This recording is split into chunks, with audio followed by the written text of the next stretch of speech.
So yun mga kasbag, mega shoutout nga muna po pala kay Sir RJ Makuha, kay Ma'am Joanne ng Arasco at sa buong staff nyo diyan. Mega shoutout kay Sir Erwin ng Shell Ayala, kay Sir Rapi Cabildo, kay Jenny Buising, kay G. Baclayo, kay Narisa Yuson, kay Mahalea Hernandez, at kay Sir Macario Casanova. Sir, baka naman tayo makakatsimpo na diyan sa yung parapula yan. Mega shoutout sa iyo. Kay Sir mag-asawang Ding Espino and Alice Espino, mega shoutout sa inyo. At kita ka naman ninyo ay tutuloy ko ang pagluluto kong aray. At ipinirito ko ng huring 4 na piraso ng tulingang aray. At napakasarap ho magluto ngayon dahil gawahon tag-ulan, may bagyo. Ingat ho tayo mga kasbag.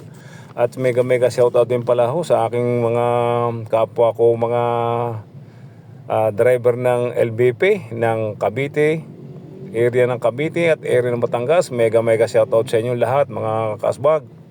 At sa aking mga new followers, maraming pong salamat po sa suporta. Paki-like and share lang po ang aking video rin kung nagustuhan po ninyo.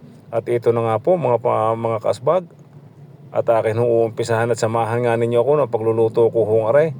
At napakasarap po magluto ngayon dahil gawa sa tag-ulan, malamig ang panahon, ay kailangan ho natin ay healthy ang mga pagkain natin kakainin. At kita ganin nyo kung ako'y magluto. Kung hindi nyo nakikita magluto ho ng karne dahil hindi ho mahilig sa karne. Ako ho sa gulay at isda, kaya ang mga niluluto ko lang ho maganaray.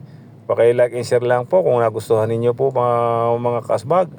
At ito na nga, ibinuhos ko na nga ang bawang, sibuyas, kamatis, at halo-haloin hulaan na ganyan para magsunod-sunod ho ang aroma at ang amoy. Kapag kakabang ho mga kasbag, sa may lalagyan ho na rin ninyo ng okra na pampaliwanag din ho ng kutis. At ang tawag ho din sa okra ay daw ko'y pampadagdag protina. Sasabayan ho nyo ng talong honggan na rin, hahaluin. Tapos pag nahalo ho ninyong ganyan, tatakpan ho naman ninyo. At para ho malanta-lanta, pagkakalipas ho ng 2 minuto o 3, tanggalin ang takip, hahaluin ho ulit para ho naman magkasama-sama ho ang aroma. Sabay bubuhusan nyo ng 1 basong tubig na maliit para ho pag kumulo, sabay lalagyan ho ng oyster sauce na may ang tamis, alat. Sasamahan ho ninyo na pati na ring magic seasoning. Yan lagi pag nagluluto ho ako, lagi ho may kasama yan, tandem ho 2 yan. At ang pampaalat ko ho yan ay patis na dato puti. Sabay hahaluin ho ninyo ng papaganare, papagayon. Sabay halo, sabay mamaya ho'y titimusan kung may tama bagang lasa, may kulang pa, ay ito na nga ho ang pandagdag ng sinasabi kong kulang, ang magic sarap. Ay kita ganyan, sulakan, sabay ibubuhos ninyo ho aray. Tulingang hinimay-himay hong konting aray, 4 na piraso, akin hong hinimay-himay.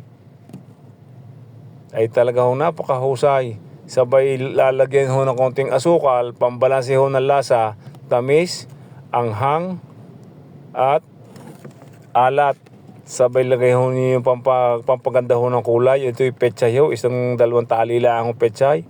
Sabay ho niyo uling tatakpan ng konti para ho malasa.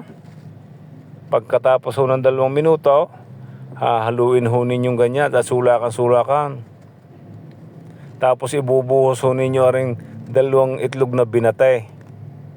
Ari ho ang tawag ho din sa luto kong aray, ay hindi ko malaman kung sarsyado ho baga o binasta na lang. Ay bahala na ho kayo kung tawag ho nyo din sa luto ko hong aray.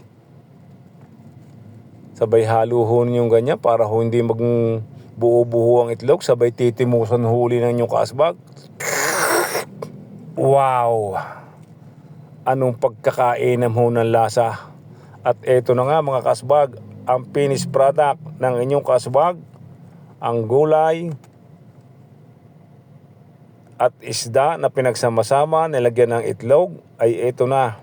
Pwedeng pamulutan, pwedeng ulam, pwedeng papakain, ay bahala na ho kayo at napakasarap ho ng lasa ho na ito na ang tunay na finished product. Bye bye po mga kasbag.